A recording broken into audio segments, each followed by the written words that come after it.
We are the group Accessible Programming. We are developing functionality on the Blocks for All platform. Most of the platforms that are currently available are really only accessible by sighted children. Blocks for All was originally developed to create some sort of blocks programming education system that visually impaired kids and people who are completely blind could actually use. With our app Blocks for All, educators can create activities as part of their curriculum that are both screen reader compatible and don't rely on visual cues. Parents can actually create activities for their kids that are kind of customized towards their own interests. Kids can do the activities that have been created for them. So you can see the interface text are big and then blocks are really clear. So for example, if we say we want a robot to make animal sound, and then with elephant sound, we can just type it here. Once we click play, it will make the elephant sound. Here's an interface with instruction view, in solution blocks view, and then the starting blocks view. First, we just name an activity.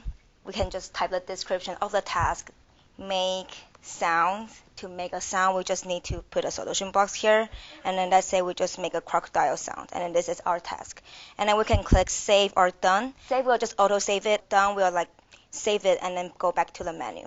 Here I want to show how it's working with the voiceover. Animals category.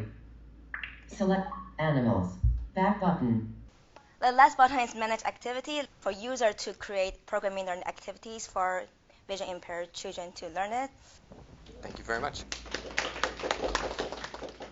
We are the team working on CoughDrop. CoughDrop is actually a pre-existing software. It's an open source. Basically what it does is it is a tool for creating and using voice boards that essentially have a number of buttons on them, and when you press the buttons, the board will vocalize what the button has on it. This one is different than a lot of them out there because it is non-physical, it's in the cloud, and it allows people with disabilities to create and aid the people they help in the creation of boards. So an example of a scenario in which this would be used is, say you've got a special ed teacher in a classroom full of students who all have varying levels of vocalization and different disabilities, and that teacher would be able to create a board to facilitate speech for many of those people and then distribute that same board for every person in their classroom. CoughDrop looks a little bit like this, but we mostly focused on the creator side of things. We wanted to expand it and make it easier to use. Right now it takes a lot of time to create a board because you have to add in every button. So we wanted to work on improving this, make it a lot easier and quicker for people to create boards and modify boards sort of on the spot. So what we worked on was adding predictiveness to this board. So we've added a sidebar, is linked to a word association API, which will predict based on what you've already got in your board what kinds of words you might want to add in the future. In addition, we are streamlining just some of the processes in general, as well as adding a Excel file upload. I'll just talk really briefly about our biggest hurdle with this whole thing because CoughDrop is open source. There's an existing code base we had to get set up that incorporated 3 different back-end database services along with 3 different front-end frameworks. We spent the better part of 2 weeks focusing mainly on getting that set up. After 3 different operating systems and 2 different virtual machines on my computer, managed to get it running on Thursday. We took some time working on a mock-up instead to show kind of our end goal functionality. We want to create a new board for a custom scenario, such as, say, you're taking students on a field trip to the zoo, for example. So you could create a new board here, and then you can fill in the options about what the board should be like, and then click Create Board here. If you just simply type in Lion into the text box, that'll add the button, but also it will populate a sidebar with a bunch of suggestions. So these suggestions are simply based on the content of the existing buttons and the title of the board. So as you can see, we titled the board A Trip to the Zoo, and then we also have a lion button. So based on that, the system will recommend a few buttons: elephant, giraffe, rhinoceros, cub. And if you wanted to follow one of these suggestions, you could simply click on the plus button, So if you wanted to add elephant, let's press plus, and it will actually populate directly. And all that's required is just press plus, and you have a fully functioning button. And you can repeat that again if you want to add more from the sidebar, or just enter your own manually. This is just a demonstration of how this process can actually speed up the board creation process, so that helpers such as teachers or parents do not have to spend like hours trying to think of like exactly every single word to put on the board. Our team is creating an app for users to use to be able to navigate through the University of Washington Link light rail station. The light rail station, it's kind of a very confusing station for people to navigate, and it's even more confusing to navigate if you have a physical or visual impairment. There's sort of a lot of different levels of this station. There's many different entrances. With this app, we wanted to create a tool for people to provide instructions that are both audio and visual for users to be able to follow. So we're really hoping that with this app we can really provide people with, a way to be able to navigate through this unfamiliar setting really easily. This is also really helpful to anyone who wants to use the station. When you open up the app, the user is immediately prompted, which floor are you starting at? Either the platform, the bridge, or the street. And then they can say where they want to go. The sequence of videos getting from point A to point B start happening. Press top of screen if starting from street level. Press middle part of screen if starting from bridge level. Press lower part of screen if start from platform level. Press top of screen if going to street level. Press middle part of screen if going to bridge level. Press lower part of screen if going to platform level. We all sort of agreed that it's just a bit harder to navigate 360 videos. If we just use normal videos that were more of on a loop and could be seen multiple times, that would be a format that would be more familiar, that our users would be sort of more familiar with and a lot easier to use.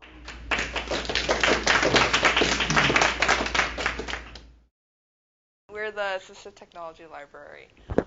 So first off, I want to start by talking about what our overall overarching goals were for this project. We wanted to help clinicians, namely occupational therapists, assist in finding the right assistive technology for their clients. And we also wanted to help non-medical professionals, so people who are seeking new assistive technology or people who are just interested in learning more about assistive technology, and also be a resource for them to gain more knowledge on this. So currently, the occupational therapists use a paper-based tool for this. So with the web-based tool, we want to find the searching of assistive technology more efficient, have it be quicker for the clinicians, and have it be available for those who are not in that medical setting. And we formed 7 goals for our website to meet. We wanted to provide multiple methods of searching for assistive technology to accommodate different knowledge levels. We wanted to provide chances of discussing assistive technology with others online. We also wanted to provide a seamless experience through the whole website. We also wanted to give the ability to rent assistive technology and the ability to add any new assistive technology. And we also implemented a side-by-side comparison feature along with comprehensive and informative product pages for each assistive technology. We are in the process of implementing the CSS for our website. All right, so to start with, we have the landing page, and this is where we begin the search feature of our website. It was very important that users, whether they're professionals or non-professionals, have a way to find the technology they're looking for. So we have a way to search, filter, and a guided search. The search is for keywords only, and once they've used that, if we can show the search results, they have a list of filters by category that our needs experts determine were the most important for differentiating between different tech. We have a guided search for inexperienced users, and this is basically a slowed down walkthrough of the filter system that allows a person to receive prompts. 2 more things that we've worked on are a comparison page, which was really important to our needs experts. They found that lining up information side by side was something they really wanted, and with a binder, there's just no way to do that. There would be check marks or X's for, say, word prediction, and then a user could use that to inform their decision moving forward. And the last thing we're going to show you is the add form for when a person, usually a professional, would be adding a technology, because assistive tech is always being made. So this is currently what we have for the landing page, and then to go through a guided search, a user can click guided search. And the first thing that they can do is choose whether they want to be hardware or software. They can also choose something like touchscreen, iOS, and I'll just kind of click through. And then what will come up is a list of all the search results which match those different qualities that the user would choose for what they wanted to have for accessible technology. If you look at this iPad Pro at the top, it has touch access, and it's also hardware, so it's placed at the top, whereas if we go all the way to the bottom, something that's only hardware like a HomePod but doesn't have touch access is at the bottom because only one of the search features was met. One thing about the guided search is that it right now weights different qualities by so for example, we thought maybe the accessibility might be more important than the language. So if a product that meets the search criteria on accessibility will be ranked above a product that meets the criteria on the language. And we're still working with our needs experts to determine the right criteria for that.